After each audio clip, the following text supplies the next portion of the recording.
Fala, sexto ano, tudo bom com vocês? Bem, as férias elas acabaram, nós agora voltamos com as nossas atividades e apesar de não podermos estar presentes ainda em sala de aula, o nosso propósito aqui é encurtar um pouco a nossa distância de maneira que vocês deem continuidade a esse processo de aprendizagem com os seus estudos em casa a partir desses vídeos. Então, eu preciso que vocês peguem todo o material de vocês, sobretudo o livro didático, que é o que nós vamos utilizar hoje, mas traz também caderno, canetas, porque lembre-se das dicas, as anotações dos nossos comentários aqui, eles são importantes para que vocês possam acessar todo esse conteúdo. É bom estar com vocês e eu espero que a gente tenha bons momentos de estudo, apesar de estarmos distantes um do outro. Qual é o nosso objetivo hoje? Nós estamos aqui para a nossa primeira aula de religião, ética e filosofia. E o nosso objetivo nesta aula de hoje é recordar, revisar aqueles conteúdos que nós já havíamos iniciado em sala de aula. Vocês devem lembrar que nós ainda estamos no primeiro bimestre. O que aconteceu foi que as férias elas foram antecipadas. Então nós vamos retomar de onde nós paramos com essa revisão e dar prosseguimento a partir das próximas aulas nos nossos conteúdos, ok? Então, vocês pegaram aí todo o material, todo o conteúdo. Abram o livro de vocês na página de número 402, 403 e acompanhem juntamente comigo essas leituras que nós vamos fazer aqui. Nós vamos recapitular alguns conteúdos e ao final nós vamos tentar resolver o nosso quadro de conceitos que também está presente no nosso livro. Você pode usar o seu livro digital, você pode usar o seu livro físico, mas não deixe de fazer anotações. A primeira coisa que eu quero que vocês se lembrem é que nós estamos falando sobre o conhecimento. Mas antes de falar sobre o conhecimento, nós devemos entender a maneira como nós acessamos esse conhecimento. E nós falamos sobre duas maneiras pelas quais esse conhecimento era acessado. Pois bem, se você utilizar aqui e ver o nosso livro, você vai perceber que a nossa primeira unidade vai tratar sobre as formas de entender o mundo. Como nós conhecemos tudo que existe. Como nós temos acesso ou o que podemos utilizar para tal coisa. Mas aí há um ponto de reflexão para nós aqui, em primeiro lugar. Você sabe dizer quais são as formas de conhecer o mundo? Como é que nós podemos conhecer a respeito das coisas? Puxa aí na memória que nós tratamos sobre isso em sala de aula. Viajar, ler, refletir, pesquisar, através de jornais ou das redes sociais, que é muito falada hoje. Essas são maneiras pelas quais nós podemos utilizar para ter um conhecimento mais abrangente a partir do mundo. Viajar, por exemplo, nos dá acesso a outros conhecimentos em lugares desconhecidos até então para nós. Pois bem, o nosso propósito então é falar sobre essas duas maneiras que nos é apresentada nesse capítulo pelas quais nós podemos acessar o conhecimento. Uma delas é a filosofia. E vocês lembram-se o que significa filosofia?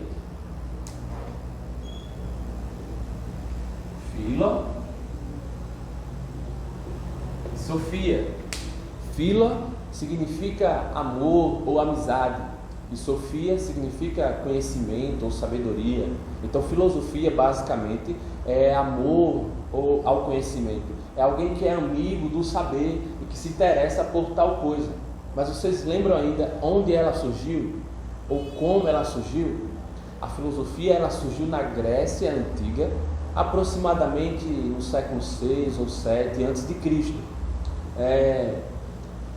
E o que é que nos lembra quando nós falamos de filosofia? O que é que vem à sua mente quando se fala de filosofia? Quando se fala sobre conhecer as coisas que anteriormente era desconhecido para nós?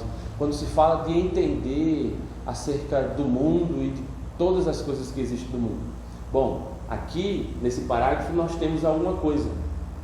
A filosofia, ela está intimamente ligada à curiosidade, à investigação, à procura, a uma postura crítica a respeito das coisas, a concordar, a discordar das coisas. Está ligada ao pensamento. Filosofia é pôr em prática essa capacidade que nós temos de pensar. E aí, eu quero lembrar a vocês uma frase que nós trabalhamos em sala de aula de um filósofo moderno. Não se pode pensar em nenhum homem que não seja filósofo. O que significa dizer isso? Você se considera um filósofo, por exemplo? Bom, o que o autor dessa frase está querendo dizer para nós é que a partir do momento que você utiliza a sua mente, a partir do momento que você utiliza o pensamento, você estará utilizando a capacidade de pensar.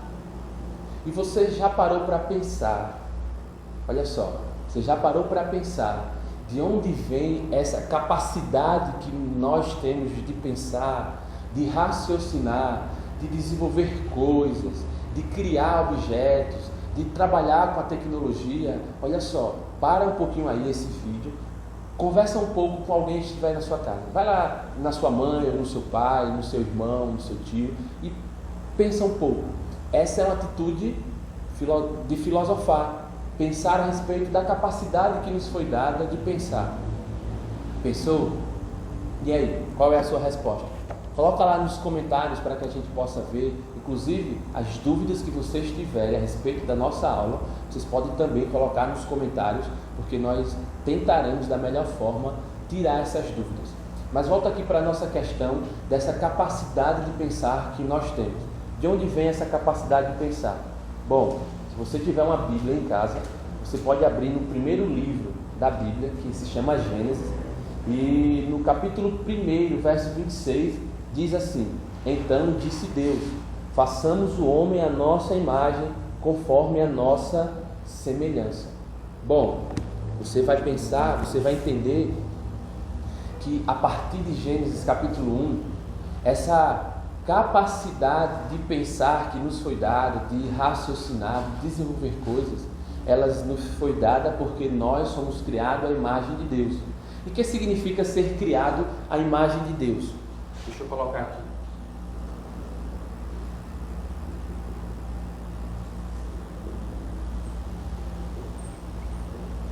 De uma maneira bem simples para que vocês entendam, ser criado à imagem de Deus é ser criado de maneira distinta do restante da criação.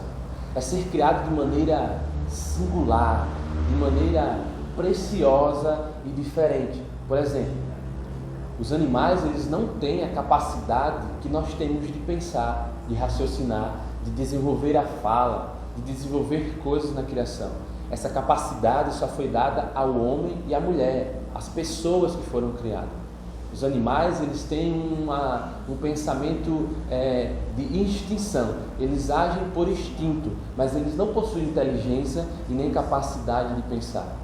Uma dessas características de ser criado à imagem de Deus é exatamente essa que nós estamos falando aqui na nossa aula, que é a capacidade de pensar.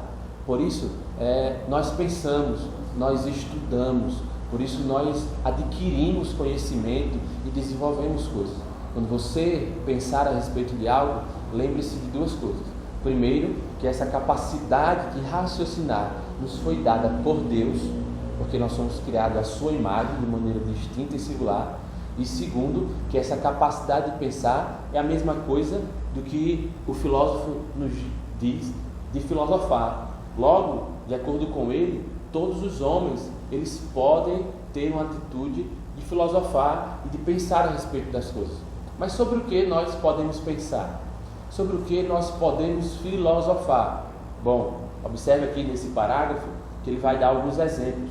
Nós podemos pensar sobre a vida, sobre o cotidiano, as relações políticas, sobre a escola, sobre as amizades, sobre o bem e o mal, sobre o que é certo e o que é errado, sobre o princípio e o fim de todas as coisas, e sobre qualquer coisa que nós levarmos essa discussão para o campo do nosso conhecimento e raciocínio.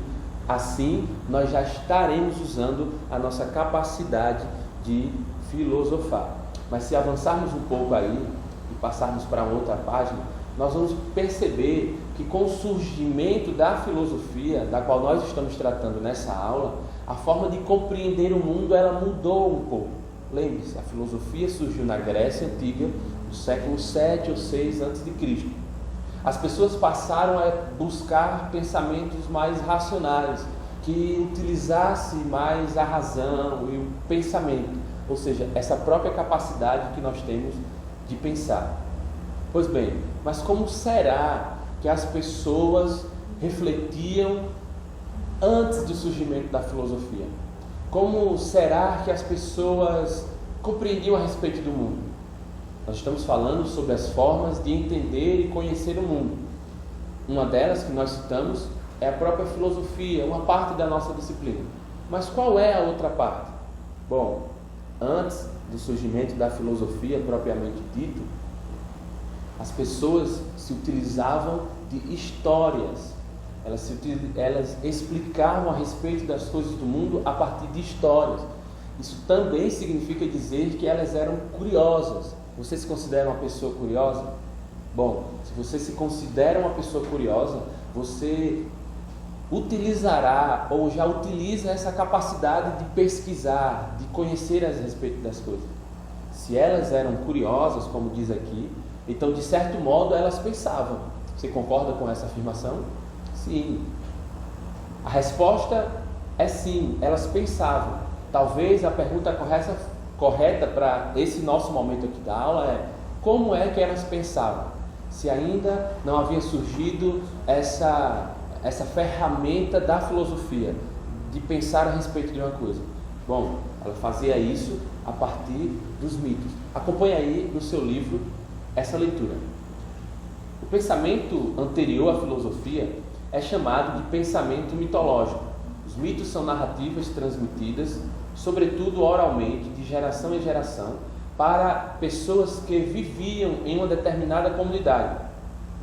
Essas pessoas contam as histórias a seus filhos, a netos, bisnetos e assim por diante. E essas histórias, elas eram utilizadas para explicar a respeito das coisas que se queria explicar.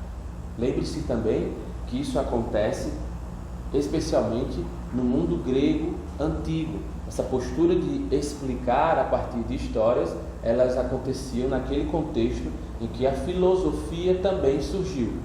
Mas aí há uma pergunta: por que as pessoas contavam história para explicar a respeito das coisas? Ou qual é o propósito dos mitos, ou das histórias, ou das narrativas? É importante você entender que mito não tem a ver inicialmente com a nossa compreensão de que mito é algo mentiroso, que é uma fábula. Embora a nossa cultura use essa palavra para falar de coisas que são mentirosas, que são fabulosas, mas a compreensão do contexto em que as pessoas viviam, o mito significa simplesmente histórias, narrativas, sem se preocupar com a verdade daquelas histórias. Mas voltando aqui para a nossa pergunta, qual é o propósito então dos mitos? Primeiro, explicar a realidade e a origem de fenômenos naturais. Por exemplo, como é que surgiu todas as coisas? As plantas, a chuva, o sol. Contava-se uma história com o propósito de explicar a respeito dessas coisas. O segundo propósito dessas histórias que eram contadas para explicar a respeito do mundo era ensinar o jeito certo para as pessoas viverem em comunidade, ensinar as posturas éticas que as pessoas deveriam tomar, por exemplo, no respeito para com os mais velhos, considerar as autoridades. Então contava-se uma história para ensinar a respeito de alguma coisa moral. Mas deixe-me lembrar que em nossa aula nós tratamos sobre uma outra história.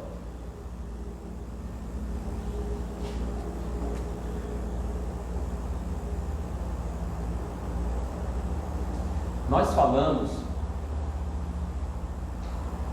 que há várias maneiras de se contar uma história. E essas várias maneiras de se contar uma história, ela pode ser contada de maneira verídica, de fato como elas aconteceram, e elas podem ser contadas de maneira mentirosa, é verdade. Bom, nem por isso nós podemos rejeitar as histórias, porque existe uma história que é a história verídica a respeito das coisas. Por exemplo, se pensarmos na criação do mundo, ou de tudo que existe, nós vamos perceber que há várias histórias de contar a respeito dessas coisas.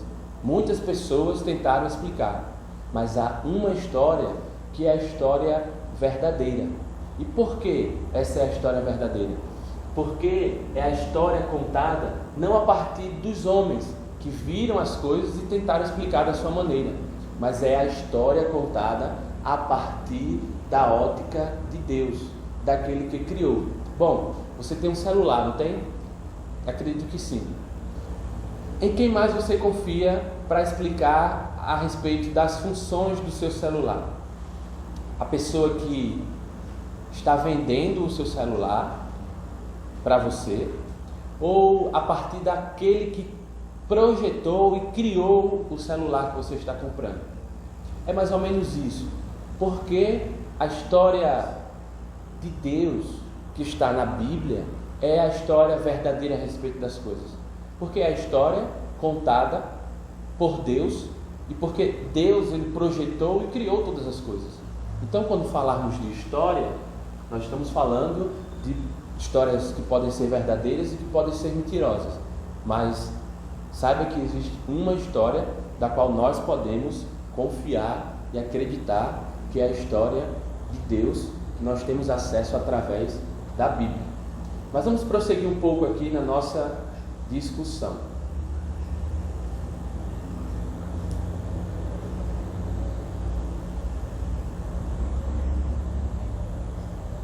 Bom, vá aí no seu livro, na página de número 408, e nós vamos pensar um pouco sobre a atualidade agora. Nós vamos pensar um pouco sobre o nosso momento, o momento que nós estamos vivendo. Os mitos estão presentes nas vidas das pessoas atualmente? Será que hoje nós nos deparamos com histórias que são contadas, que são histórias fictícias, mas que têm um propósito de explicar a respeito de alguma coisa, que tem um propósito de dar às pessoas algum conhecimento? A resposta é que sim.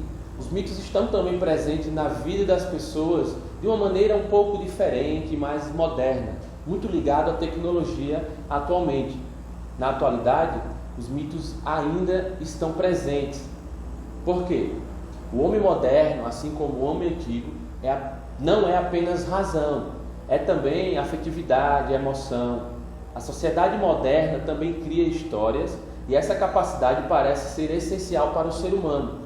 Por que as pessoas criam histórias do tipo a dos super-homens, por exemplo?